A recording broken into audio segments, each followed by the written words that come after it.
Hello and welcome back to Suspended Fanimation. I'm your host, Dennis Bithoulkas, and it's time for Loki Season 2, Episode 3, 1893. Welcome, everybody. Let me take care of some business first, and we'll get down to it. If you like what you see here, like, share, and subscribe. If you're still on the fence about subscribing, take a look at the video that pops up at the very end here. YouTube takes the algorithms of all the stuff you've been watching and tries to match it as best as possible to one of the videos in my vast video library. Remember, it's over 1,000 videos now at this point. And if you like what you see there, please hit that subscribe button down below there. Also, if you want to know when I'm going to be on live again next, go over to suspendedfanimation.com. Take a look at the schedule I have up there. I change it every week. Also, I have all the links to my social media there and all links to my pages as well. All right, let's get down to it, shall we? Spoiler alert, I am going to spoil the episode. If you have not seen the episode, go and watch it. Come on back. This will be a video. You can comment down below in the comment section. Give you enough time to pause, whatever you need to do, all that kind of stuff. All right. So, 1893. Yeah, so we're finding out, we're still having the temporal loom is having problems, obviously, because even though the timelines have been pruned, the branches have been pruned, those branches are still growing back.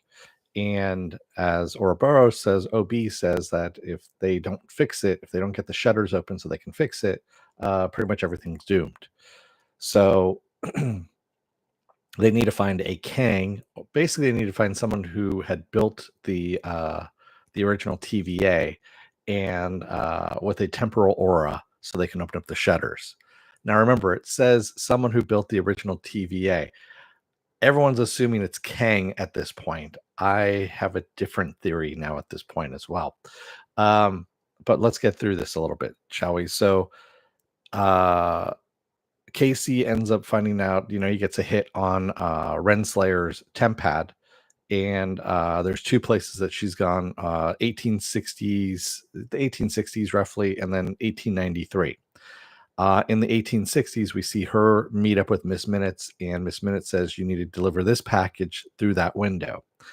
And it turns out that she's delivering the TVA guidebook that, OB has written to a young Victor Timely, who, of course, ends up becoming Kang, or He Who Remains. And then, of course, 1893, once Loki and Mobius show up, first they go to the 1860s and they're like, well, there's nothing here. Let's jump ahead to the 1893 and see what's going on. And as soon as they get to 1893, they're in the middle of the Chicago World's Fair. And they're realizing that this most likely is where there could be a nexus event here, of course, and this is where they're going to find most likely Miss Minutes and Ravonna. They don't know anything about Kang or Victor Timely being there until they run across a billboard of his that he's given a lecture. And of course, that's where Ravonna and Miss Minutes are. And they also see in the newspaper that a ghost clock has been terrorizing the Midway as well. So, of course, they know Miss Minutes is around there. Because they need Miss Minutes in order to open up the shutters, the blast shutters. So they do end up finding Victor Timely. And Loki, of course, tells Mobius that is Kang, that's He Who Remains. And this is what we saw at the end of, it was the mid-credits scene in Quantum Mania. We actually saw that scene where Victor Timely is up on stage giving his presentation, and Loki and Mobius are out in the audience, and Loki turns to Mobius and goes, that's him. That's the guy. He's terrifying, kind of thing. And so now we're in context of all of this. And we find out that really Victor Timely is just kind of a con artist more than anything else. All his experiments don't work. He sells them. And as he puts it to Ravonna at one point, is that he just doesn't have the technology to make his visions work, is what's going on. He doesn't have the technology yet. So they're all viable, but they just don't work. And it seems like everything that he's been inventing has been from the TVA guidebook, which OB had written. So I'm starting to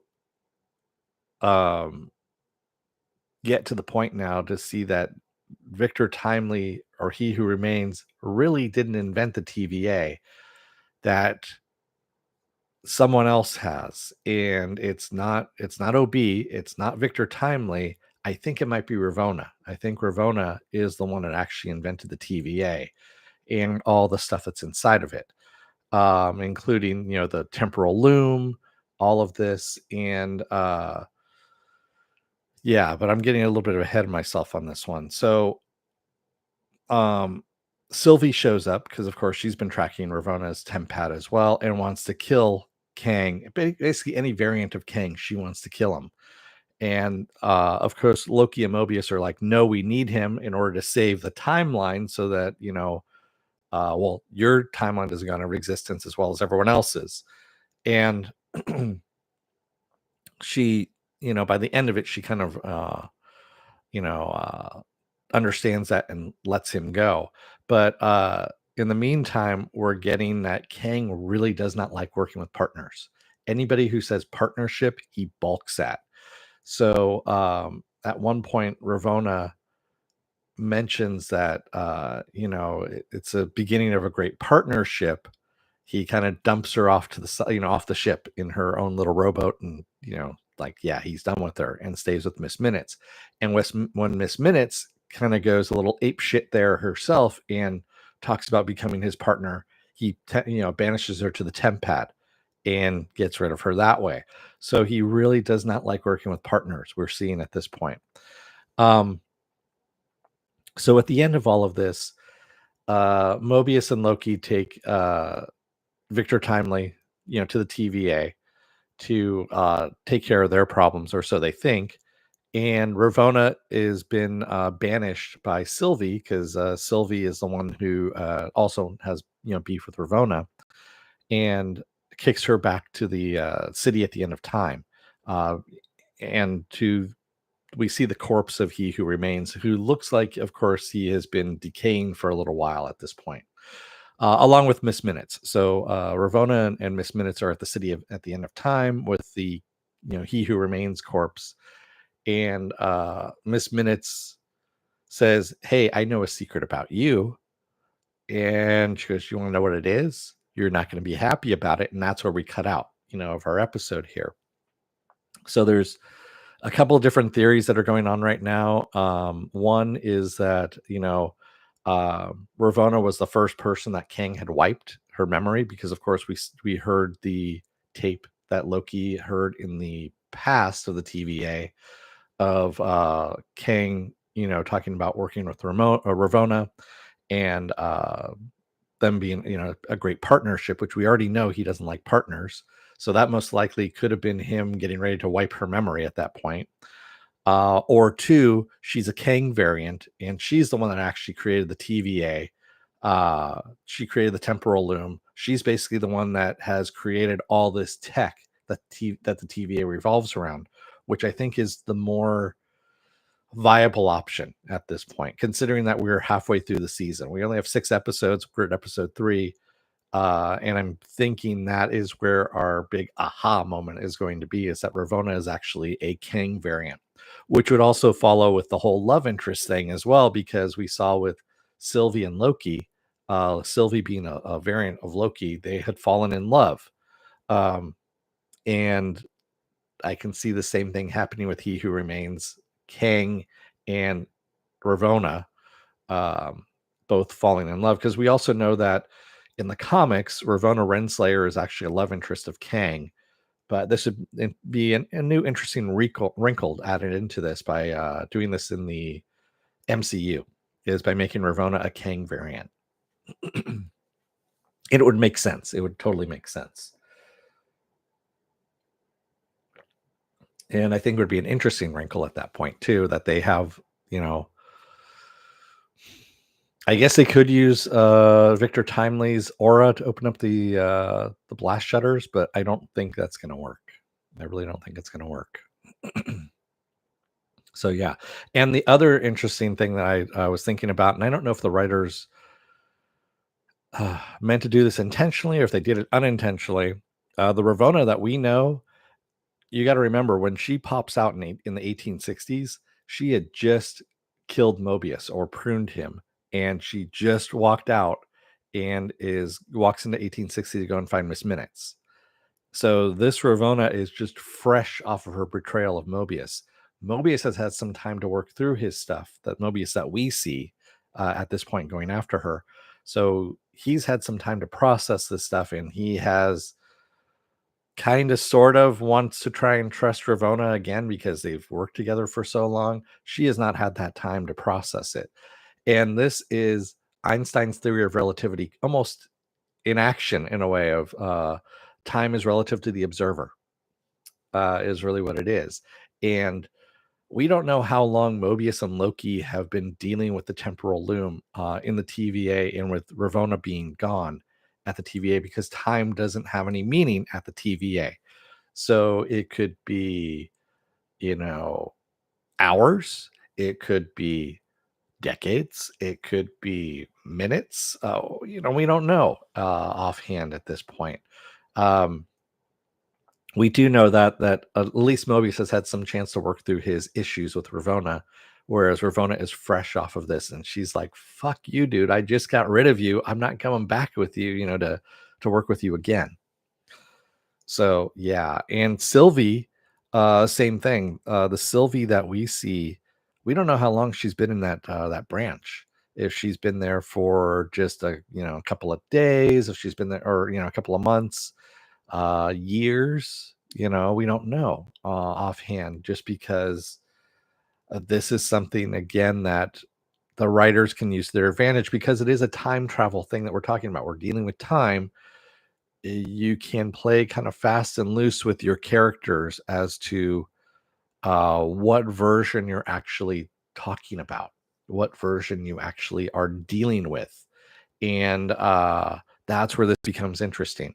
Now, again, like I said, if the writers are doing this consciously, it's brilliant. It's fucking brilliant. If they're doing it by accident, they're hitting all the right notes at this point. And I'm kind of thinking that they actually are doing this on purpose, that we are getting this